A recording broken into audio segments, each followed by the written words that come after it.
जैन देशवासियों, पहले आपके साथ चर्चा की थी पुलिस के भ्रष्टाचार के बारे में और न्यायपालिका के भ्रष्टाचार के बारे में। आज चर्चा करते हैं जिन नेताओं को हम अपना नेता चुनते हैं जनप्रतिनिधि के तौर पर, वे किस तरह भ्रष्टाचार करते हैं, आज उनका खुलासा करते हैं। और कई दिन से अखबार में बहुत बढ़िया बढ़िया इनके बारे में रोचक खबर आ रही है। और ये देखो देशवासियों, राजस्थानी खबर है, जयपुर के विधायक है, ये देख लो, जयपुर के विधायक है, राजस्थान में पकड़े गए हैं। जयपुर में anti corruption branch Rajasthan Jaipur ने इनको कल अरेस्ट किया था। विधायक जी हैं जयकृष्ण पटेल, भारतीय आदिवासी पार्टी का विधायक है और 20 लाख रुपए रिश्वत लेते हुए रंगे हाथ पकड़ा गया है। एंटी करप्शन ब्रांच ने पकड़ा है। 10 करोड़ रुपए की रंगदारी मांगी थी। राम निवास मीणा है जो अपना क्रैशर चलाता था स्टोन का, राजस्थान में स्टोन का क्रैशर चलाता था, उससे विधायक जी 10 करोड़ रुपए की रिश्वत मांग रहे थे, लेकिन 20 लाख रुपए रिश्वत लेते पकड़े गए और ये कस्टडी में है एसीबी में। यानी कि हम इनको विधायक चुनते हैं और ये हमारे से रंगदारी मांगते हैं, ये है हमारे नेताओं हाल। और भ्रष्टाचार बढ़ने का की वजह यही है, ऊपर वाले जो नेता भ्रष्ट हो गए, नीचे की जो मशीनरी पूरी भ्रष्ट इसलिए होगी। दूसरी खबर और दिखाता हूं आपको, हरियाणा की है। समाल का हल्के से पूर्व विधायक है, यह छोकर साहब हमारे, ये देख लो, ये देखो भाई खबर छोकर साहब की। दैनिक जागरण अखबार है 6 मई 2025 का। और मनी लॉन्ड्रिंग मामले में कांग्रेस के पूर्व विधायक छोकर सिंह गिरफ्तार। धर्म सिंह छोकर जी गिरफ्तार हो गए कल संग्रीला होटल दिल्ली से। मामला क्या था? 1500 करोड़ रुपए की मनी लॉन्ड्रिंग का मामला था। विधायक जी आम आदमी थे पहले और 2 बार विधायक बने, एक बार कांग्रेस जनहित पार्टी से और एक बार विधायक बन गया कांग्रेस से। 2024 में जनता ने इनको हरा दिया था, लेकिन 2 प्लानों में इतना पैसा इकट्ठा करके कि मनी लॉन्ड्रिंग का आरोप लग गया 1500 करोड़ रुपए का। कैसे लग गया? विधायक जी विधायक बन गए, पहले आम आदमी थे, बच्चों ने रियल एस्टेट का कारोबार शुरू कर दिया, लोगों से पैसे ले लिए और उनकी मनी लॉन्ड्रिंग कर दी, उसमें मुकदमा दर्ज हो गया, अरेस्ट हो गए। यानी कि हम चुनते हैं अपनी समस्या का समाधान करने लिए, अपनी तरफ से वोट दे करके इनको सदन में भेजते हैं और हमारे नेता अपना पेट भरने के सिवाय कुछ नहीं करते। और फिर जनता को किस लिए बरगलाते हैं? ईडी गलत काम करिए। ईडी सीबीआई जो केंद्र सरकार है ना, उसका तोता है, जनता को गुमराह करते हैं। जो ईमानदार आदमी होता है ईडी उसके घर कभी नहीं जाती। मैं यहाँ देशवासियों को एक बात और क्लियर करना चाह रहा हूं, मेरा हल्का है रोट हरियाणा में। रोट हल्के से हमारे एमएलए रहे थे पदम सिंह दहिया जी। 20-22 एकड़ जमीन उनकी दादा लाई, अपनी खुद की जमीन है। उस आदमी ने 1 इंच जमीन नहीं बढ़ाई, इतना ईमानदार आदमी है। किसी के साथ जाता था काम के लिए, था भाड़ा भी अपनी जेब से देता था। और पक्का तो मुझे पता नहीं, लेकिन यहां आपको एक और क्लियर करना चाह रहा हूं, शायद उसने जो एक छोटा सा मकान बनाया होगा ना, वो भी अपनी सारी उम्र की जो जमीन है ना, खेती बाड़ी से उससे कमाया है। उसके बच्चे भी सरकारी नौकरी करे, ज्यादा बड़ी नौकरी नहीं, छोटी नौकरी, अपने हिसाब से 1 रुपया नहीं कमाया उसने। जब तक विधायक रहा उसके भी कई साल बाद तक वो किराए के मकान में रहता था। वो है ईमानदार आदमी।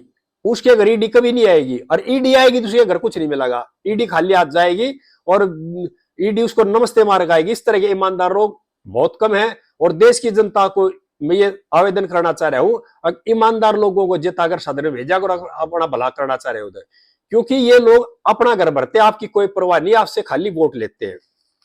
इसी तरह से एक और खबर दिखाता हूं आपको मैं देशवासियों,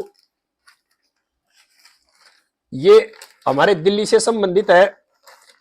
ये देख लो, हमने दिल्ली में एक बहुत बड़ा नेता था अरविंद केजरीवाल की पार्टी, भ्रष्टाचार के खिलाफ आवाज उठाई थी उसने।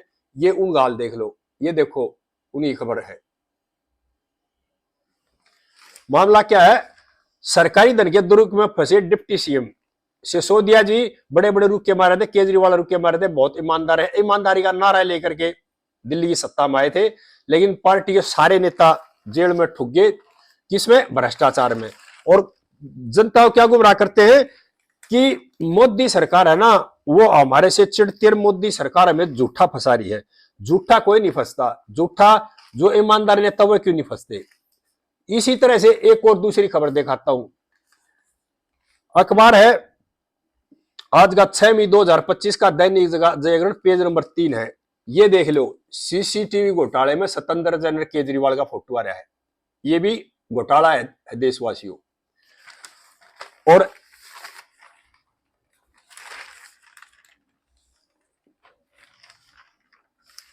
ये हमारे विधायक जी हैं, जनता ने विधायक चुना, अब भी कस्टडी में ही है, ये देख लो, अभी जेल में ही है, मकोका के अंदर है। और ये है एक और पेज नंबर 7 है, 6 मई 2025 दैनिक जागरण अखबार है, ये देख लो जी, ये देखो, ये मास्या जी कौन है? रिश्वतखोरी मामले में इंडियन ऑयल के अधिकारी गिरफ्तार, बड़े अधिकारी हैं।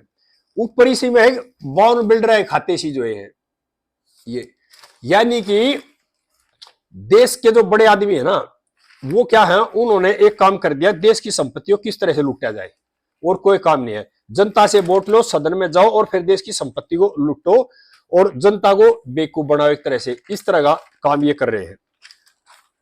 और एक और आपको मैं खबर दिखाता हूं, ये भी याद आ रही है, जस्टिस वर्मा के बारे में काफी मामला चला था, ये भी खबर है।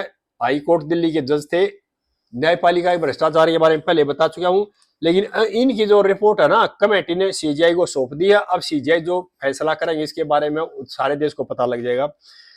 एक और खेल बताता हूं मैं आपको, देशवासियों को, ये देखो, ये खबर पढ़ना, ईडी की जो शक्ति कमजोर करने की याचिका लगा रखी है।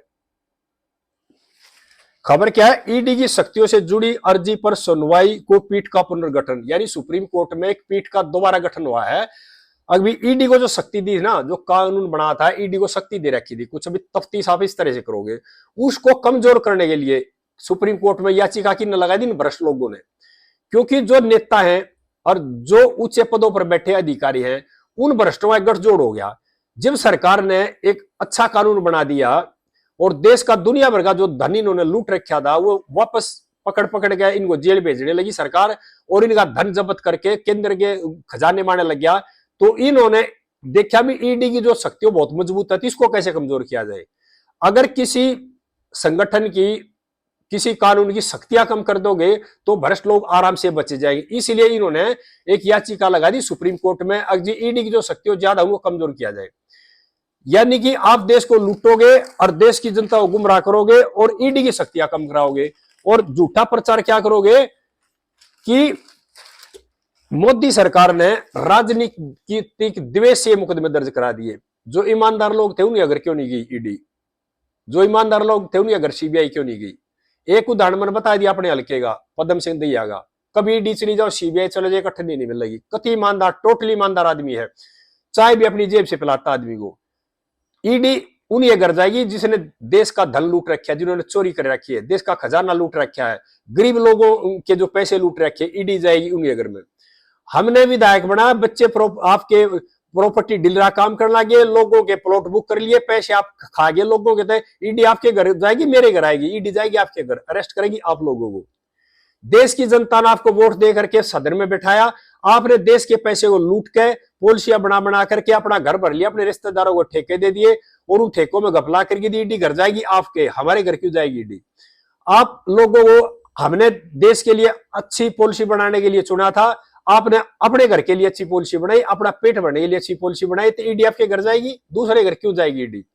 और जो भी ईमानदार कोई नेता है उसके घर ईडी ना पहलेगी और ना आगे जाएगी। अब जो ईमानदार होगा तो उसके घर भी नहीं जाएगी, जो बेईमान होगा, जो भ्रष्ट होगा, ईडी उसके घर जाएगी और बिल्कुल छापा मारेगी।